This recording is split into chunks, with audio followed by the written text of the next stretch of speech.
All right, we are back with another special edition for you.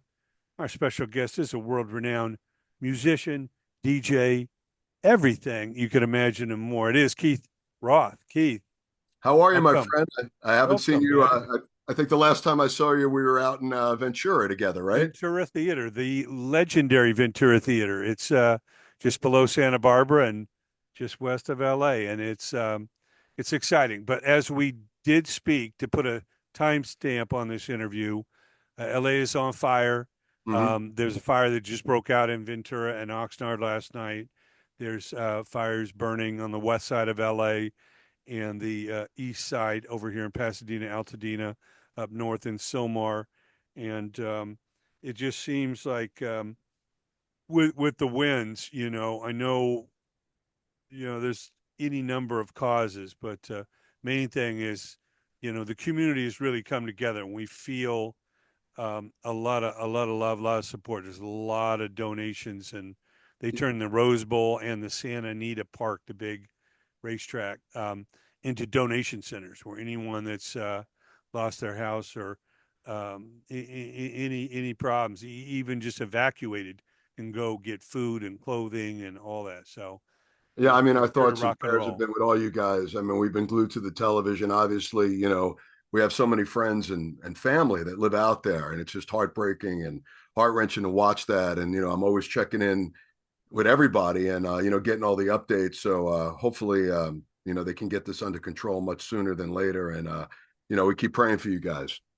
Well, we appreciate that, man, but we're here to celebrate, of course, you joining the Dictators in your illustrious career.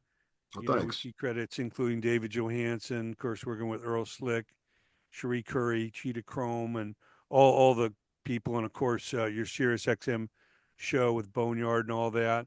Hmm. Talk a little bit about, you coming up. Was it garage bands? Was it the Beatles and Ed Sullivan? Was it somebody's record collection? What sparked you to take this journey? I mean, my earliest memory has to be my middle brother.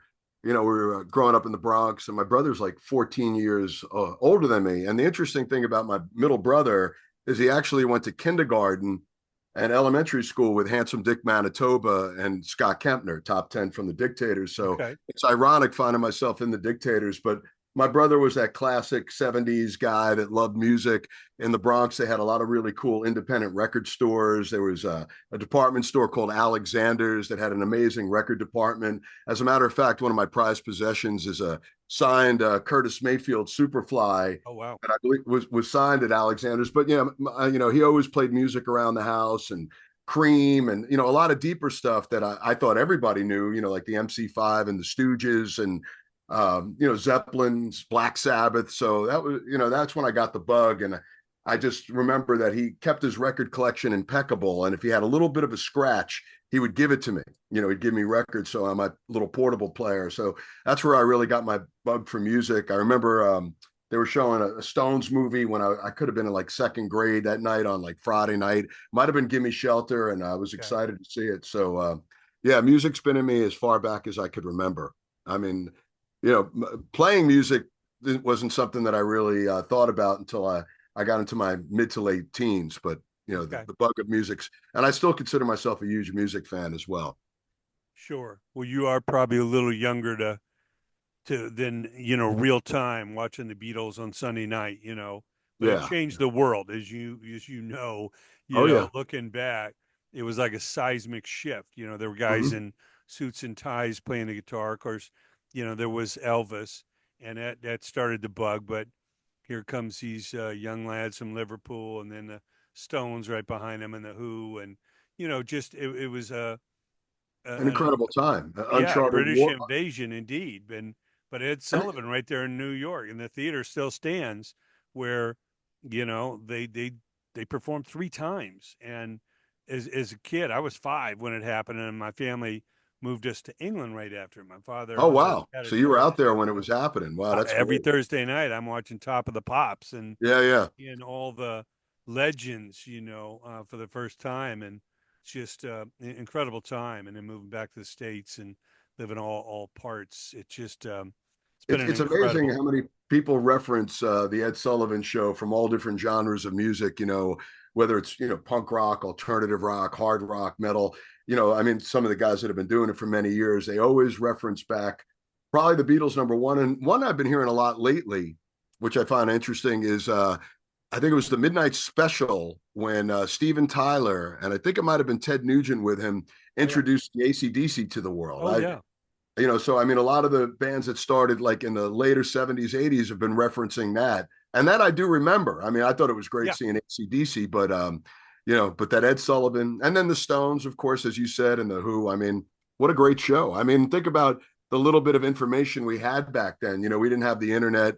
All we had was TV, and we had like 3 or 4 channels. And it seems That like was all it. the stuff that was played on those channels has resonated with us ever since, right?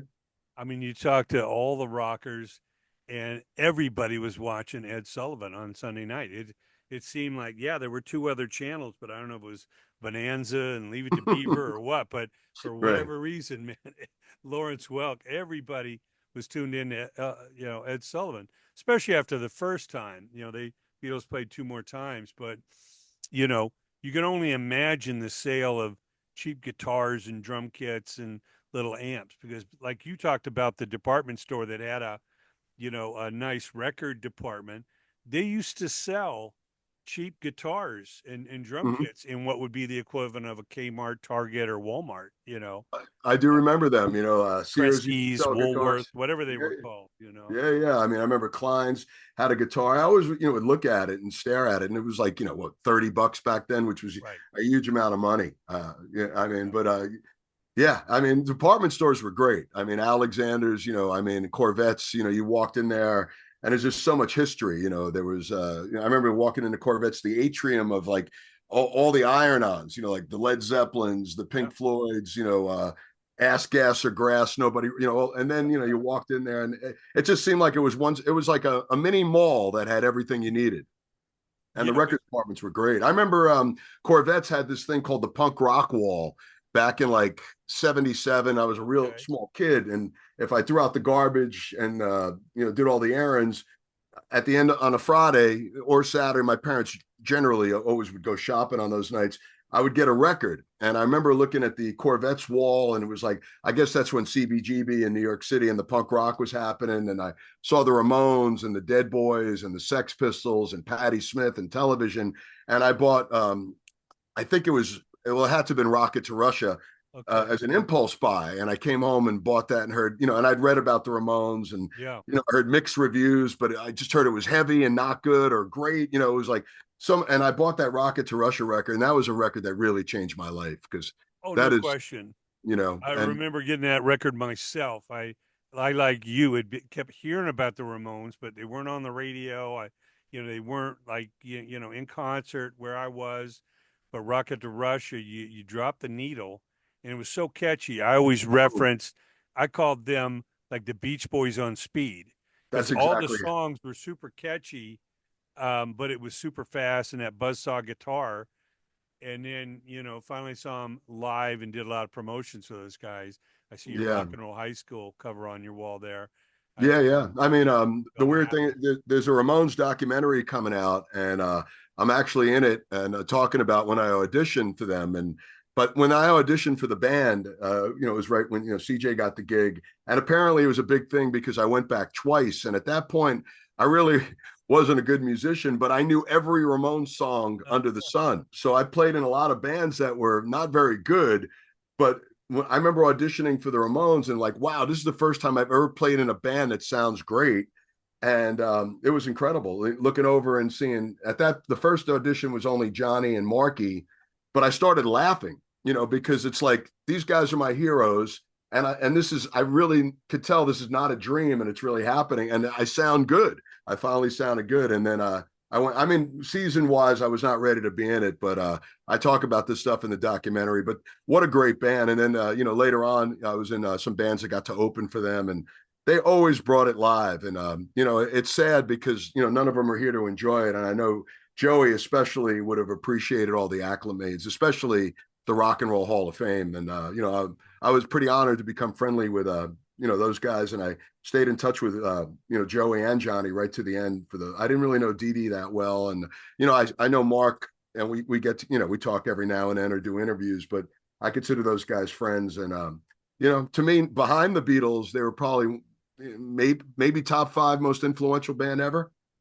Well, they certainly were, and those T-shirts are Right. legendary all over age groups. I worked on the Warp Tour for 20 years, and you'd see like teenagers in Ramones shirts that weren't even born, Right. when the Right. Ramones were active.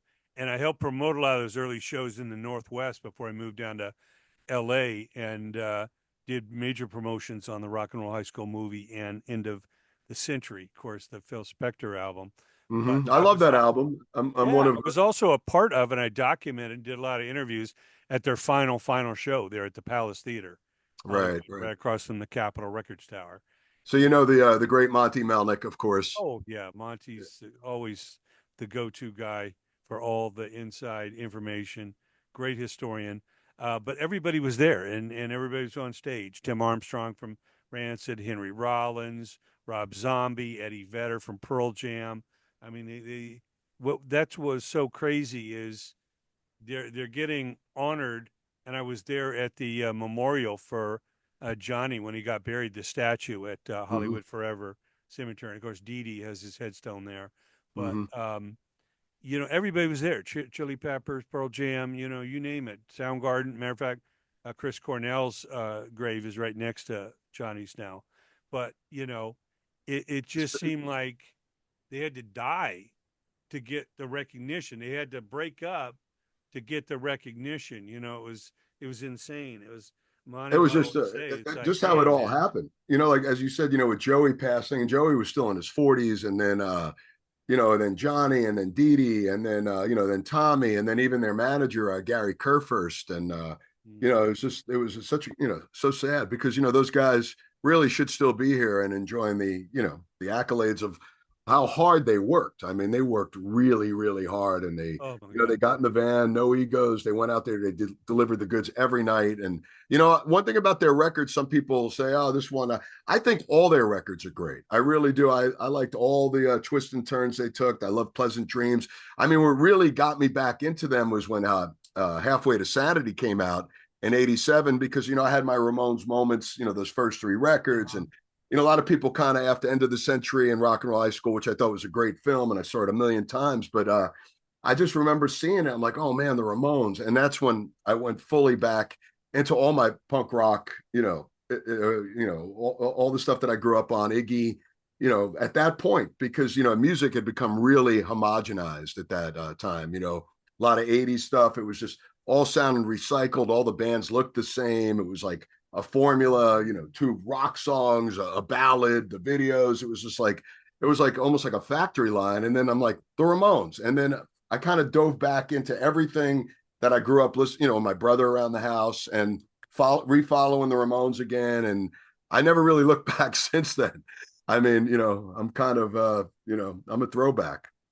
Yeah, well, we love to celebrate the great eras, 60s, 70s, 80s, 90s, but it seeing it in real time, Mm-hmm. evolve, what they call punk rock. It's funny, the journalists always come up with these terms, gangster rap and grunge and postmodern and shit. To the musicians, it's just music. That's They're like, exactly right. we're I'm sure the Ramones, they just consider themselves a rock and roll band. What's punk? What is that? Okay, we're glad we're part of this little movement, but we didn't start, to be a part of a movement, and we hope to last past what these journalists will say. Oh, that's over. So Mm-hmm. it was always crazy. It's like Motorhead. Lemmy always Mm-hmm. he starts every show like, we're Motorhead. We're a rock and roll. We play We play rock and rock and roll. roll. Yeah, yeah. I mean, and ACDC, another band like Motorhead, ACDC, the Ramones.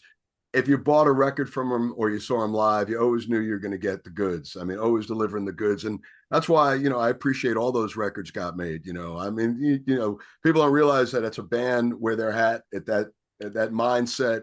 And that's what they created. And that's a document from that year or that period. I mean, I know everybody wishes, the Ramones made Rocket to Russia, or, AC/DC Power, whatever your favorite record was. But Yeah. I'm glad they all got done. Even with Sabbath, with Never Say Die and Technical Ecstasy, I appreciate those records. We're fortunate that we had those bands making those albums. So, yeah, and especially now when you think back about how great everything really was. I mean, you said the 70s, and to me, the 90s was exciting because it was like a resurrection of the 70s in a lot of ways, and then they put a grunge tag on it. But I feel like I hear everything from the 70s, so many great bands I discover, and they were all really good. And even the songs that I thought were like not very good, like AM radio stuff, I think is great now. So, I mean, Oh, yeah. that's probably my favorite decade of music.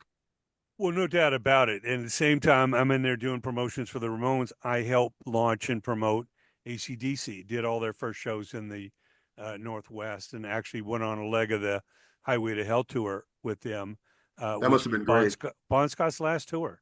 Shows Yep. in Yep. Texas and Denver and all that. Just to see the late great Bon Scott, he was amazing, and the band, peak of Mm-hmm. their powers, and the show in Denver, I said, all right, guys, I want to experience this up front. So before the doors open, I went in the front row center. There's no barrier between the seats. It was an old theater converted, and the stage, and literally Angus headbanging with the SG. He's raining sweat on me. I'm literally that close. It That's blew great. away, and probably easily one of the most exciting shows I'd ever seen. I And mean, well, being in the Dictators too. I mean, their first show in New York, they opened for the Dictators at the yeah, Palladium, sure. and then that night, thousands have claimed to have been there, but more realistically, like 60, 50 people. Is that AC/DC went down and played CBGB after that Palladium show, and whatever band that was supposed to play, they got booted, and AC/DC jumped on stage, and people went nuts. I mean, and that's how, fortunately for them, a lot of critics were there and saying like, I've seen the second coming. But and then the Dictators wound up doing a lot of dates with AC/DC and the Dead Boys back then, and I was like, Yeah. wow, that's incredible history. So both of you guys, next time you're running Andy or Ross, you guys should share some stories with Oh that. yeah. Oh yeah, no doubt. Well, a couple years later, I was in the right place, the right time, working with Periscope Productions in Vancouver, and we put on the Clash's first show they ever did in North Wow. America, and they Wow. came over a week prior, and they had a chip on their shoulder because the Pistols had imploded after 12 shows, and Right. broke up in San Francisco, and the and a lot of the critics thought, oh, this punk rock thing is a joke. All these people, the Damned and whatever, they're all a joke. And the Clash hit that stage. Bo Diddley opened the show. He was the opener on that tour. They called it the Pearl Harbor tour, and they dropped bombs. Started in Vancouver, San Francisco, L.A., and like 5 other cities. Ended up in the Northeast, but one of the most powerful shows. Oh my God, it's like World War III. It was the Commodore Ballroom in Vancouver. If you ever heard about it, it's on the second floor, and it was built in like the 20s for like dancing and whatever. They had like it's like a shock absorber. They have like a foot of horsehair in between the foundation and the wood That's on the amazing. floor. So Well, I it mean, got this cushion, and when the Clash hit the stage, I literally thought the second floor was going to end up on the first floor. I was like, we're going to be on the 11 o'clock news tonight, man. I hope people don't die, but it was insane. well, I mean, to me, there was a point in my life, a period in my life where, like, it's the slogan. They were the only band that mattered to me. I mean, I went through that period. I mean, they were incredible. I'm going to sneeze, but Yeah. Well, of I think course, the 10 shows they did at the Bond Casino was yeah, I infamous. didn't go to them. So many of my friends that I was just a little, Grandmaster Flash and the Furious Five right. opened. That was Oh, one thing. The Clash embraced dub and reggae and hip hop and all this music. To them, it was this hybrid, this community, you know. And a lot bringing of Don people think, Letson well, you're and not punk rock if you don't have this haircut or this pin in your nose or that jacket.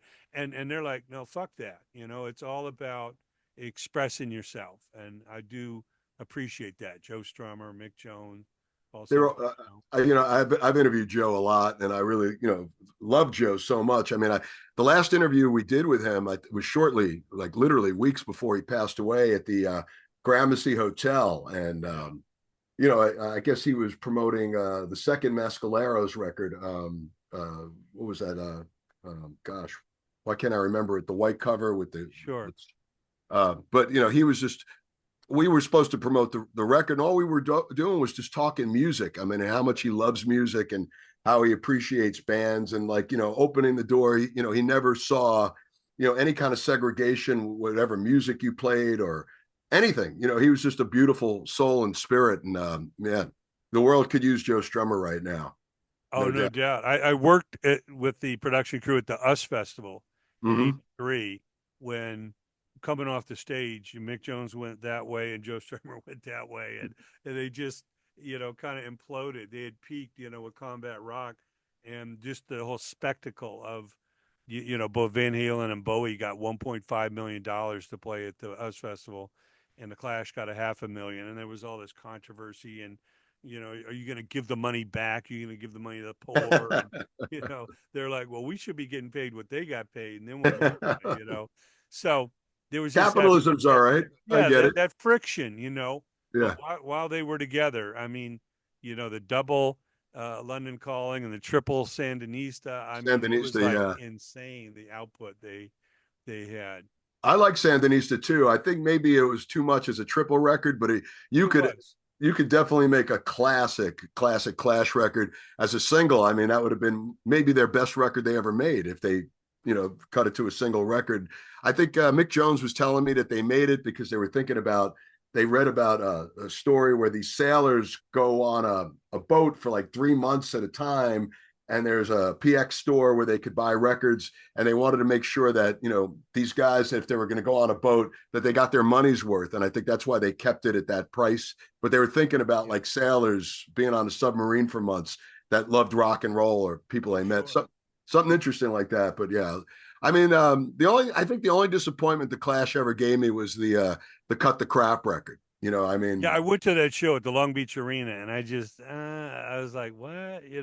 This isn't the Clash that I brought up. no. I remember so excited it was coming out, and I had a job. I was like 17, delivering like auto parts, and there was like a Crazy Eddie's up the street. And I'm like, new Clash record comes out today. And I swung in there because they had a cassette player in the auto parts car that I had. And I was like, so excited, like, I'm listening to a new Clash record, Joe Strummer. And by the end of the day, and I listened to it all day, I couldn't find anything. I go, what am I missing? What am I missing? I mean, that was disappointing. But besides that, everything else was great. And I love No, the I mean, look at Give 'Em Enough Rope. I mean, a lot of the original punks are like, oh, they sold out. They got the Blue Oyster Cult guy, Sandy producing Sandy Pearlman. Pearlman, talking Yeah, about yeah, the Dictators, and yeah. that whole crew. But I loved it. I mean, the sound was so That's my force favorite. on. Yeah. That's my favorite. I love London Calling and the first record, but people say what? I Give Them Enough Rope has always been my favorite Clash record. English what was the first song? Safe European Home. As soon Right. as you hit start and boom, it's And like well, you can imagine the explosion at the Commodore Ballroom when they hit the stage with that. It was like, yeah, holy shit, the what walls are energy. going to come down. Paul Simonon. I mean, what a band. What a band. I Yeah, mean, no, it was incredible. But like we say, you're now in the Dictators. What a history! Of course, Go Girl Crazy, the first album, way ahead of its time. Proto punk, whatever they called it. It was, doing their thing. But you could see the makings of this, classic band. And of course, they went through their different eras and all that. Blood it's Brothers. fun. It's funny you mention that because I mean, people think I'm bullshitting them, but honestly, that was the first record I ever bought. Excuse me, with my own money, Is that and right? I bought it from that Alexander's that we were talking about before on Fordham Road in Sure. the Bronx. Because as I What mentioned, what what were records back then? Like 2.99? yeah, it was probably like if you got $5, you were able to get a record and maybe a 45 with that as well. So yeah, Oh yeah, probably 3.99. I still have my maybe original vinyl. 3.99 at the most. Yeah. Yeah, I mean, and it was in Alexander's, and they were the guys from the neighborhood. They're my brother's friends. The first guy I ever saw play an electric guitar was Scott Top 10 because my parents would work, and I think he got an amp, and it was like a blue sparkle amp or something. I remember this. I couldn't have been more than 3 or 4, and coming to my house, setting up the amp and playing. I'm like, oh my god, like, and it was Top 10. So I bought that. I mean, when I say it wasn't my first record because I got a lot of hand-me-downs from my brother, or I got him as gifts, but with my own money, I saw that cover and loving pro wrestling and watching the Channel 9 midnight, all the wrestling stuff. And I knew those guys were, they rocked and it was heavy, and I was blown away, with all those references. And I thought they were talking about specifically that McDonald's in my neighborhood, and Weekend, relating to all those songs, Teen Generate, it was, it was just monumental. So ironically being in the band, but yeah, Go Crazy, and it predated the first Ramones album. So it could technically be the first real American punk rock record. Yeah, that will be debated, forever with the Right. Stooges, and of course the Dolls. We're seeing the "Too Much Too Soon" cover Right. behind you there, and of course that original Dolls album produced by Todd Rundgren. Personality Crisis. It was just Great. insane. I was living Great. in Dayton, Ohio at the time, and a girl, a neighbor, came to visit, and she brought that first Dolls album with her, and it's like, here's what's happening in California. I'm looking at the cover like, whoa, this is crazy. It's insane. And, Yeah, and David always. Johansson's the last one standing, talking about the Ramones all dying off. The Yeah, yeah, Dolls, same thing. yeah. Johnny Thunder. I saw Johnny Thunders a couple weeks before he passed. He played at the Whiskey A Go Go, and I mean, it's great seeing Johnny, but at the end of the set, he says, people, clap, and then he's like, "All right, well, chill out. I'll be back in a few minutes, man."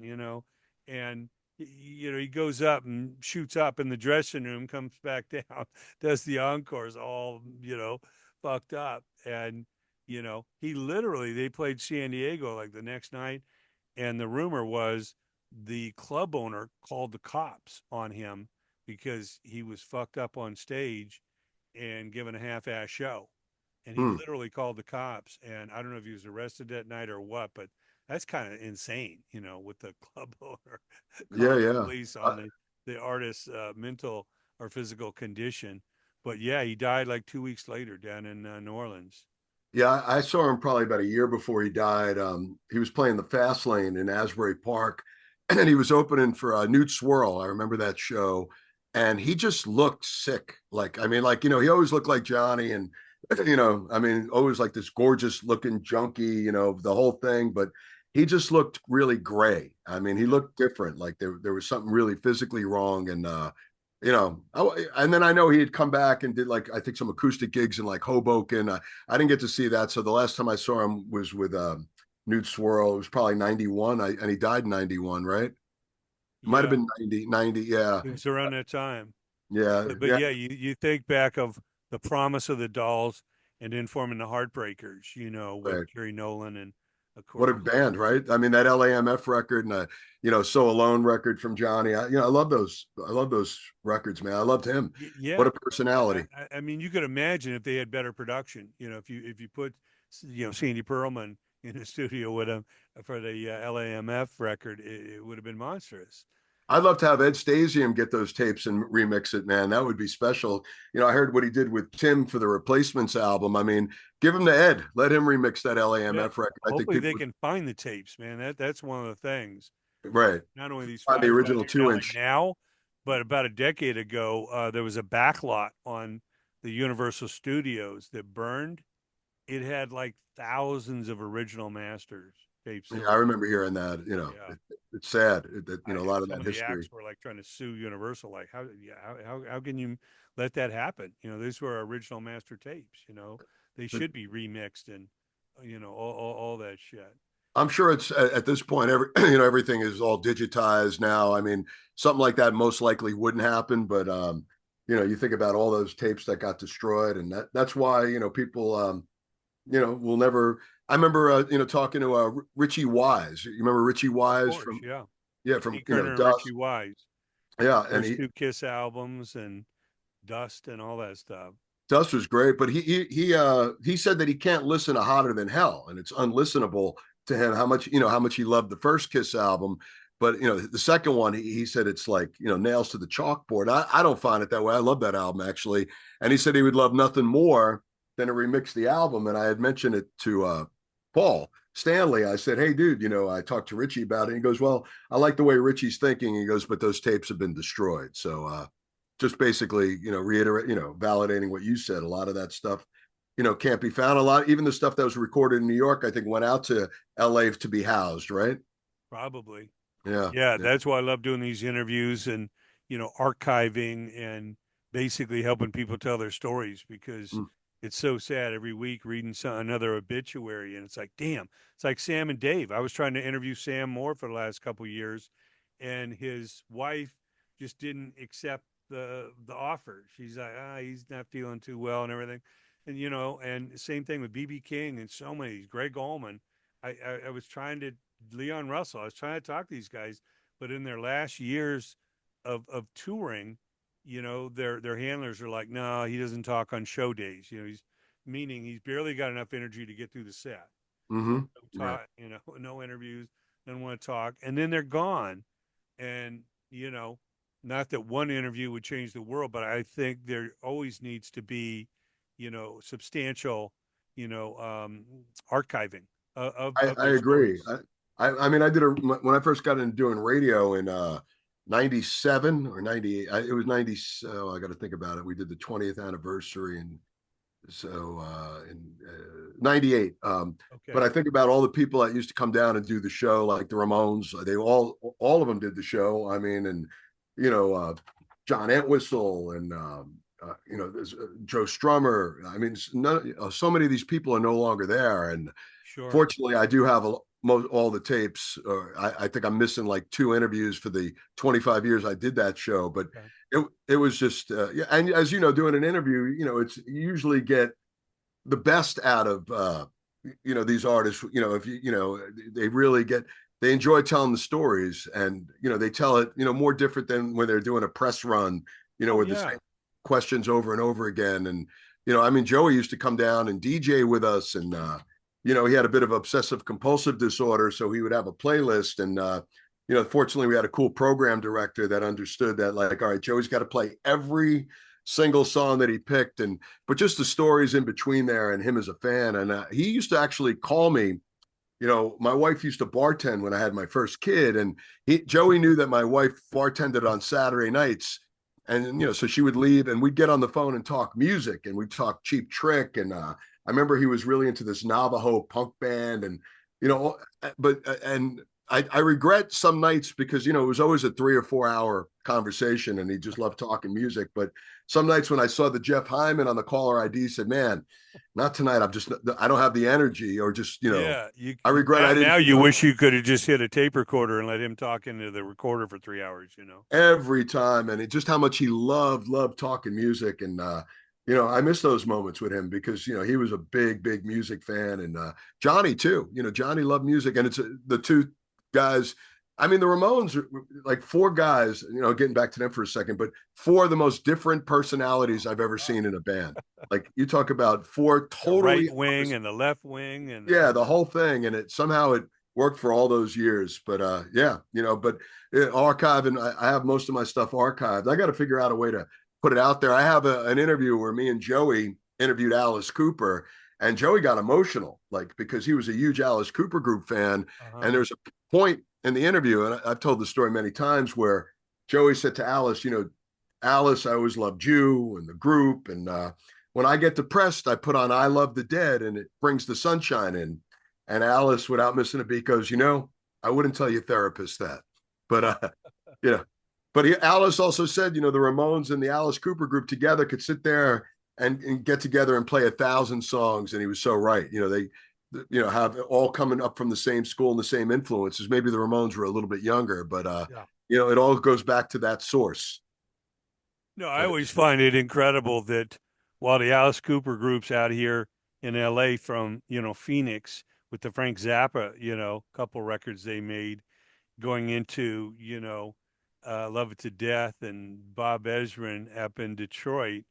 At yeah, the same time, you had, Bowie and Mark Bolan and Sweet and Slade and everything happening over in England simultaneously. I'm asking Dennis Dunaway and Neil Smith. It's like, did you guys like get your influence from them, or did they get it from you? And he says, check the dates, dude. It all happened simultaneously. How could we be influenced by them when we were doing it, before we even heard of them? I was like, man, that is insane. And I think during the Billion Dollar Babies record, I think which was recorded in England, I think Mark Bolan, all those guys were swinging by and watching the sessions and hanging out. I mean, Harry Nielsen and Rick Gretsch and Donovan, right? It was like one big party, but everybody was doing, you know, there was a lot of camaraderie. Everybody was doing something different, and I think that's what a lot of it lacks. After so much the '70s, Oh, sure. where a lot of bands were like, okay, this band looks this way, we're going to look this way and sound this way, and that's what seems to be lacking, or lacked after that whole seven. To me, it was like '81. I think was the benchmark. I mean, there's a lot of great bands, a lot of great music that's come out since then. You got to Yeah, go there's dig. no question. That's when MTV flipped the switch, 81. But Yep, you look at those T-Rex albums, you look at the credits, Tony Visconti and all that, and there's like Howard Kalin and Mark Volman from the Turtles. I Turtles, interviewed right? Mark Volman recently and talking about that, and even Tony. And these American guys, the Turtles, are singing on these T-Rex albums, and it somehow made sense, and it was just an amazing, I always call it the mutual admiration society of, if you look at those British invasion bands, Beatles, Stones, Who, everything, all their heroes were Americans. Yeah, yeah. They talked about Little Richard and Chuck Berry and Jerry Lee Sinatra, Lewis. right? Sinatra was a big Yeah, influence Elvis on me. Presley, all of that. And, next thing we know, the American bands are now influenced by the British invasion. And it keeps going back and forth over the pond. Yep, yep, And, exactly. the Ramones, they broke in England. I mean, they had to literally go to London to find their first, appreciative crowd. I mean, CBGB's was a hole in the wall compared to Yeah, what I was mean, a you got nightmare in London. 65 people a night, 75 people. Sure, it was a little scene, but I think they went over there on New Year's, right? '76, and the It's Alive It record was exploded, really, yeah. yeah, a documentation Got of the Damned and the Clash and all the Buzzcocks and all these bands exploding. all in the audience. Yeah, all in the audience. I tell you, I mean, it was one of the coolest nights. Is my buddy Michael Alago, who's a legendary Oh A&R yeah, guy. Electric Records, sure, Yeah, Metallica. yeah. And but for his birthday, I was his date, and we went to go see Public Image Limited. And Uh-huh. Michael was like, "Oh, come in the back and say hi to John." And I was like, I did a phone interview with him, and he wasn't the most friendliest guy. And I'm like, that old saying, "Never meet your heroes." But I wound up going in the back, and I hung out with John for me and Michael for about 4 hours, and I don't think I ever met a more sweeter, nicer guy. And what we spent of those 4 hours, over 2 hours talking about is his love for Alice Cooper.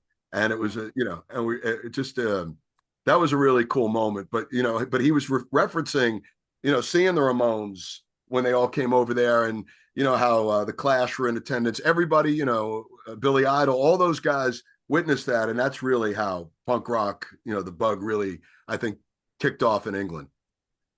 Yeah, it really did. You hear Steve Jones talking about his love for this hard rock band or this and that, and you expect this punk rock icon to only listen to punk rock, but he was there making it. His roots were obviously, previous to that, and it blows your mind that a Johnny Rotten or a Steve Jones is listening to Alice Cooper or Grand Funk or Led Zeppelin or whatever. You just I heard a funny diametrically opposed.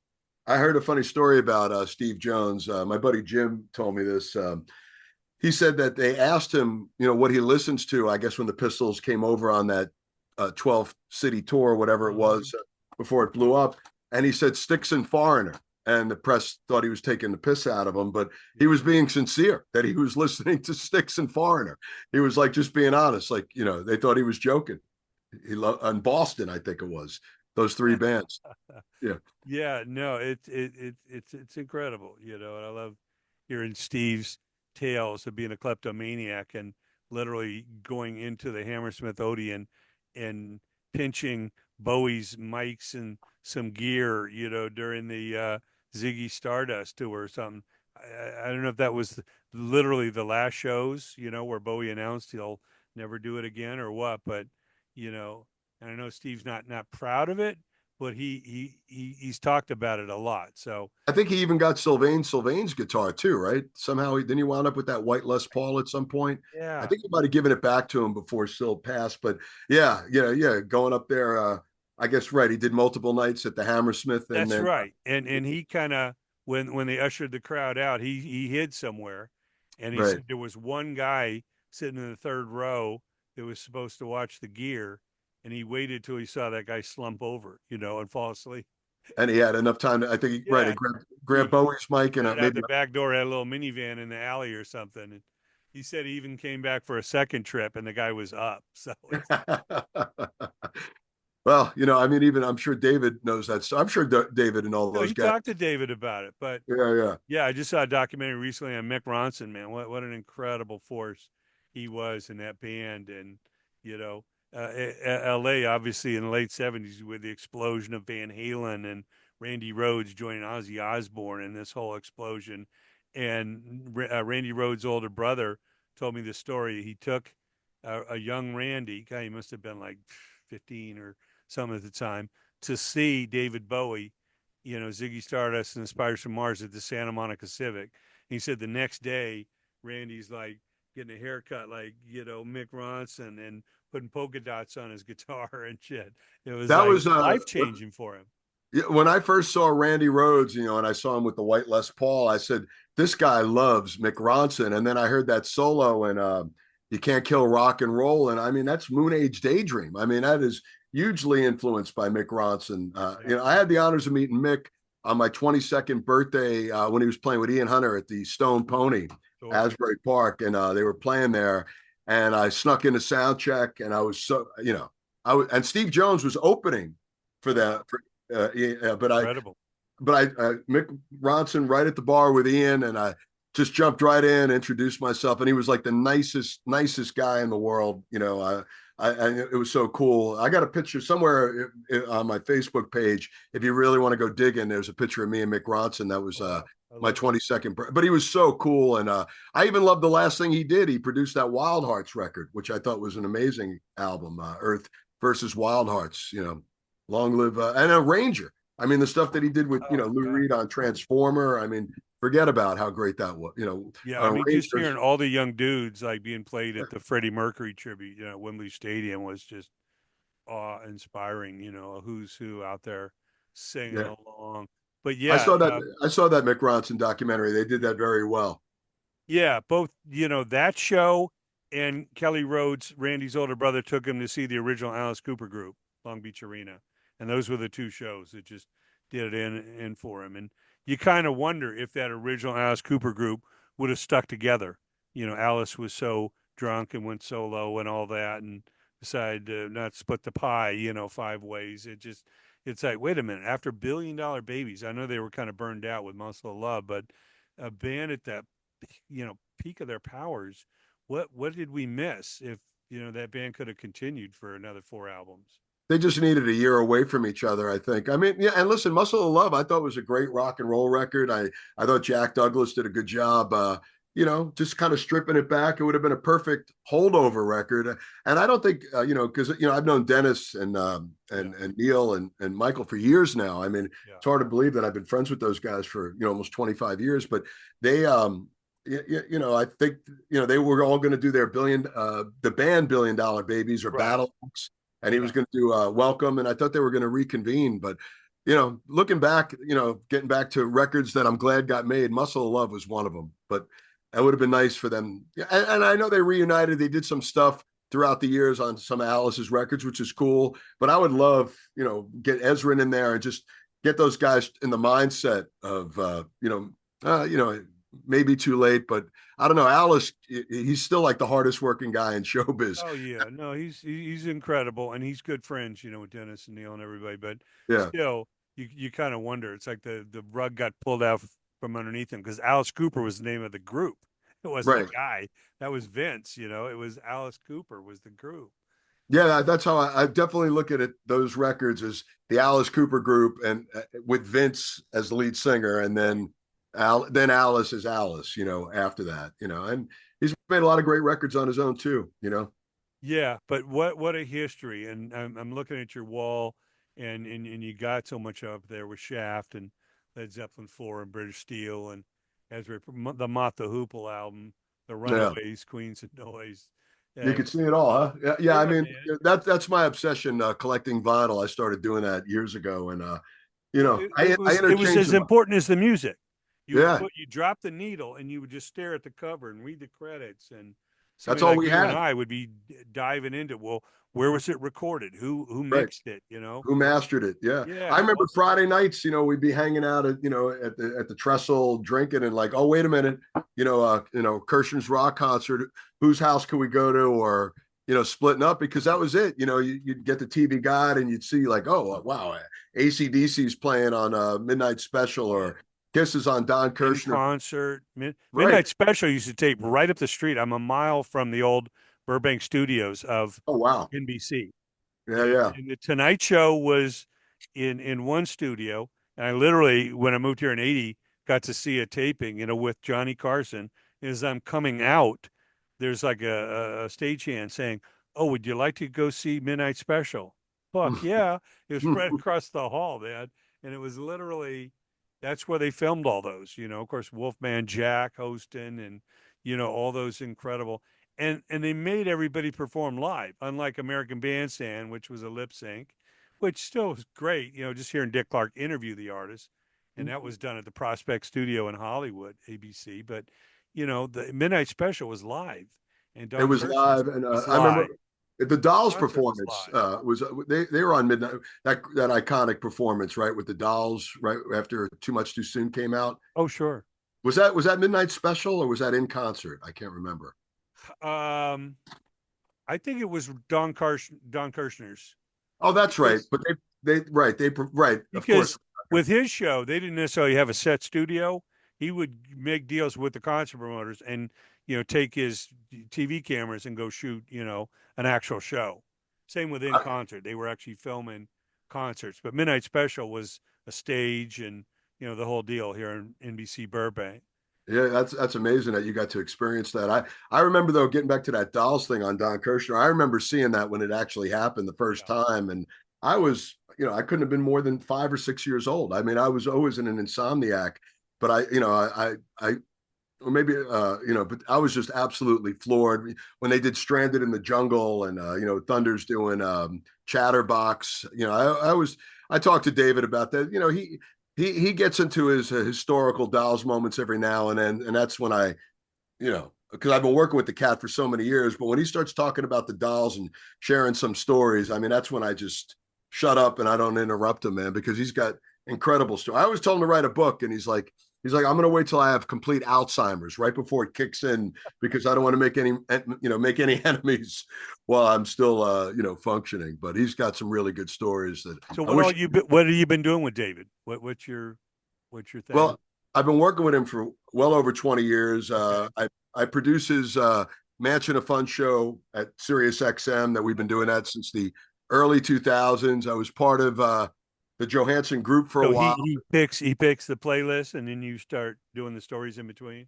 Yeah, yeah, that's pretty much it. We get together, we put the playlist together. He's very, very meticulous when it comes to certain versions of songs. He's very anal about that, which is great. And he has every show is a theme and scheme, and it's scary how many people listen to the show that actually understand the theme that he's following. So that's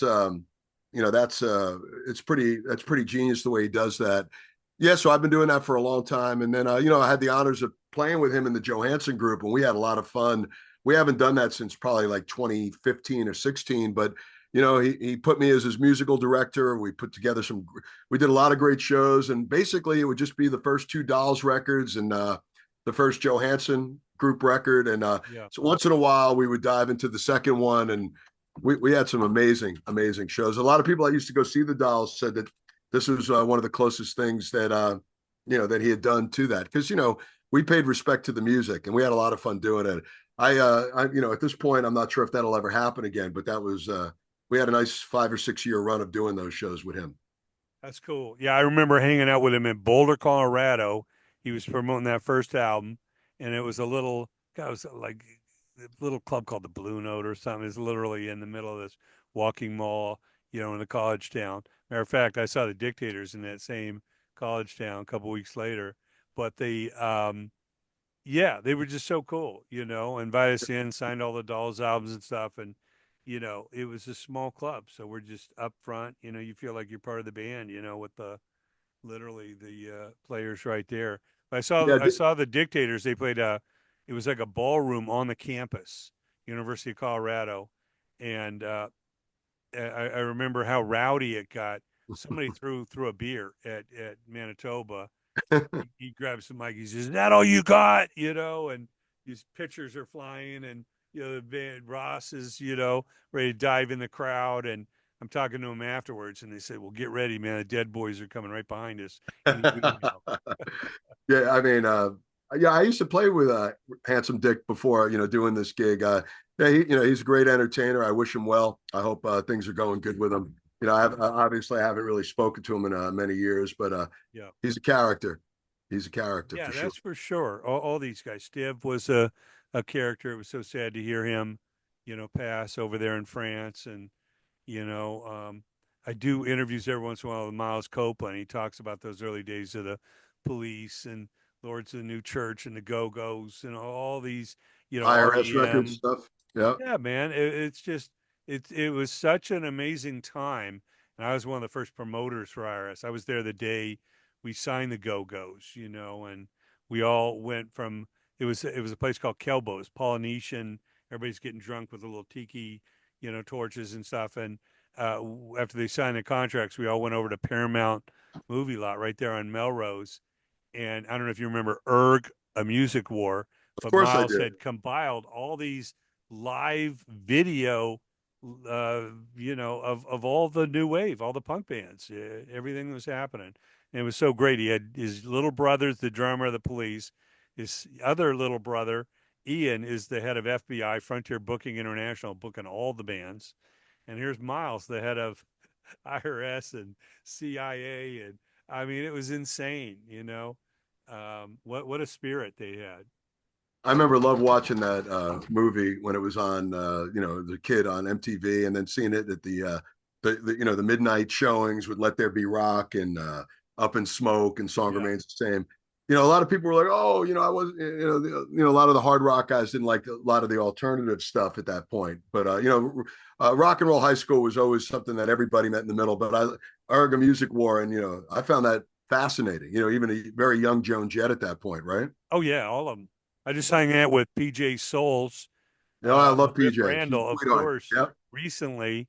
And, as much as she loves it, she felt like, out of all the movies, this whole acting career she had, because she probably got paid nothing for that movie. She's like, I can't believe out of my body of work and all the talent I had in the acting school I went to, everybody just wants to talk about Rock and Roll High School. And I've kind of felt bad, but I said, just embrace it. It was a classic character. I know it led to you doing a lot of these appearances at these autograph shows and these, whatever the '70s, the retro type things. I She loved her loved. in Private Benjamin. I thought she was great in that. Oh yeah, no, she was But so yeah, it's awesome. funny when I hung with PJ. I mean, now I feel really bad because that's, of course, I was even calling her Riff Randall by mistake, and you can't help it because she's, that character is so embedded in us Oh from my God, those early teen and memories. the Ramones were the star of the show. I mean, it was Yeah, insane. yeah, that was great. I love hearing the stories from Marky,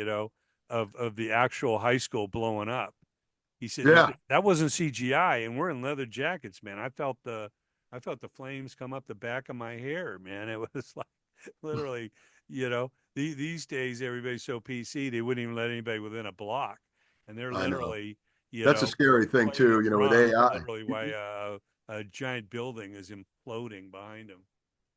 Well, I mean, that's why those glorious his part of the history is because you knew what was legitimate. Even with music, like when Cakewalk or Pro Tools first got in, there was a point before that where you actually had to play your stuff, and I mean, so to me, there's a, well, what year did that record come out? And you kind of like, hmm. And nowadays, that's why I try not to use any of that stuff and I know the Dictators were very anal about, we don't use any auto tune or any of that other shit. I mean, it's so hard, it's so easy technology wise to really, you know, shine, turn a piece of shit into a diamond. So, I mean, anything from that period on, that's legit, it's got that, it's got that extra specialness to it, if you know what I'm saying. Yeah, it really does. Back then, there were no shortcuts. And I speak a lot of conference. I'll be speaking at the NAMM show next week, and a lot of budding artists. And we're telling them, hey, start your own label. Don't sit there and wait for a record deal. If you make some noise with your music, they'll come calling. If they're not That's right. calling Or you, you could start your own label. I mean, I started a label back in '97 with a few friends, and now, I mean, I'm still a part of it, but not like what I was when I put it together. But you put stuff out there, and you get distribution, and you find some local bands initially that have a good following, that at least you'll recoup your cost on vinyl and CD. yep. It's not as complicated as certain people make it out to be. No, a they think getting a record deal is like getting hit with a magic wand. Like we're going to yeah. be rich and famous and all that.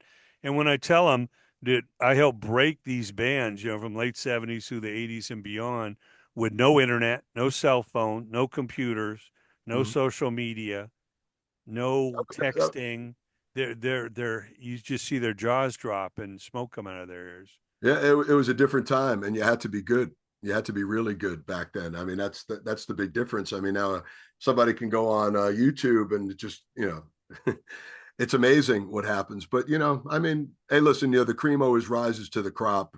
I It mean, to the top. does. You It know, does. It does. I mean, a lot of these YouTubers, you might have 100 million followers online, but you can't pack a 100-seat club. So, right? what's real? Are you just an online artist, or, in the case of what you do and what we love, you gotta fill the venue. Well, And it's funny is we always dreamed of getting a major record deal, and we did catch the tail end of that when we had a little thing going with Atco. And it was nice to be in the studio and having a producer like Tom Allen back in the '90s and making a record, and yeah, having dinners and stuff like that. And then there was a point where I actually ran from record deals, from things that I wanted from when I was a kid, because the what you got to give up and how long you're locked into something now, compared to like you just being something that they're going to throw against the wall. And then the amount of time that you have to wait out, and in case nothing, and chances are nothing's going to happen with it. That's why do it yourself, old school punk rock, DIY. Get out there, and I've learned that, be proud of what you do, be happy. You got to be happy in what you're doing. And if don't chase anything, do what who you are and what's natural about you, and you'll be happy, because whether it's successful or not, at least you could sleep at night. I saw so many people following trends and jumping on, and I can, I'll throw it out there. Nobody can accuse me of ever jumping on any kind of trends. And there was a point where I just wanted to do what made me happy. And when I did, better things started happening for me. That's what I've noticed. Make yourself happy first, and then and be honest to yourself. And yeah. I mean, the days of the record labels. I mean, really, what is it now? It's just basically reissuing, Fleetwood Mac rumors, and you know, and Zeppelin records, which is fine, and I'm glad that there's next generations that they infect, which is a beautiful thing, because they'll dive deeper into the history of rock and roll. But you don't need a record label anymore. I guess that's one of the positive things Well, about it. that's it. It's direct to consumer. You cut out all the middlemen. Yeah, Hmm. you got to do a little more work, but you get the rewards if they connect. Yeah, And these days, a label dangles like a $20,000 advance check over the recording budget in your face, and it looks good. And then you figure out, okay, the attorney's going to take his chunk, yeah, the agent's going to take his chunk, and then all of a sudden we got to split it, and then we got to pay taxes, and you get a few bucks, and then what happens? They own it all. They recoup it forever. Back in the day, they would take your publishing. So it was really, insane what the evolution is. And I've been beating the indie drum since the mid '70s. When the Ramones first came out, I was like, yeah, man. It's punk rock all the way. yeah. I It's mean, that's press what it that up, would have put been it my. out, and hit the road in the van. That's it. I mean, you got to go out there, and it still works organically. I watched that with the Dictators. We've been out there, we've done 4 tours and a lot of shows, and we did a couple runs with the Damned, and Yeah. you go to the merch booth afterwards, people are buying the record. You notice you hit a town, you'll notice that the streaming goes up rapidly and it stays there, and it's still old school. You go in there, you kick some ass, and you win people over. 100, 1,000, 2,000 at a time, and there's something rewarding about that too. Well, it's a lot of fun, man. Always great to see you and Ross in the lobby of the legendary historic Ventura Theater. And Yeah, it can't was wait. last year, right? Yeah, man. Can't wait to see you back. Our special guest is the one and only Keith Roth, lead singer, frontman for the Dictators. Go get the self-titled album, The Dictators Now. Dig into that catalog. Man, what a pleasure. Can't wait for our next conversation. This has No been a doubt. I blast, like to man. I like to plug something real quick if you Please don't mind. do.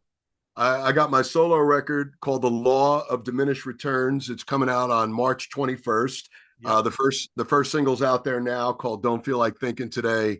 Really, really proud of this record. I've been working on it the last 3 years, and it's coming out through Deco Entertainment. So check out Don't Feel Like Thinking Today and check out the record. You can pre-order the vinyl now and the CD. And also a band that I've been a part of for many years called Frankenstein 3000.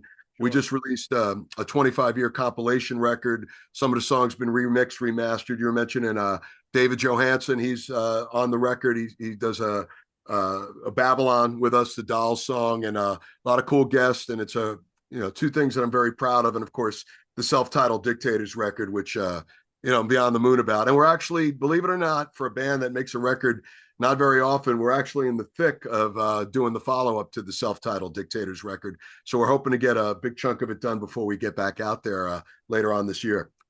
Well, Dictators forever, forever Dictators, man. Give it Without a up. doubt. It's Keith Roth, man. Till our next chat, man. Rock forever. It was a pleasure, man. Thank you for having me.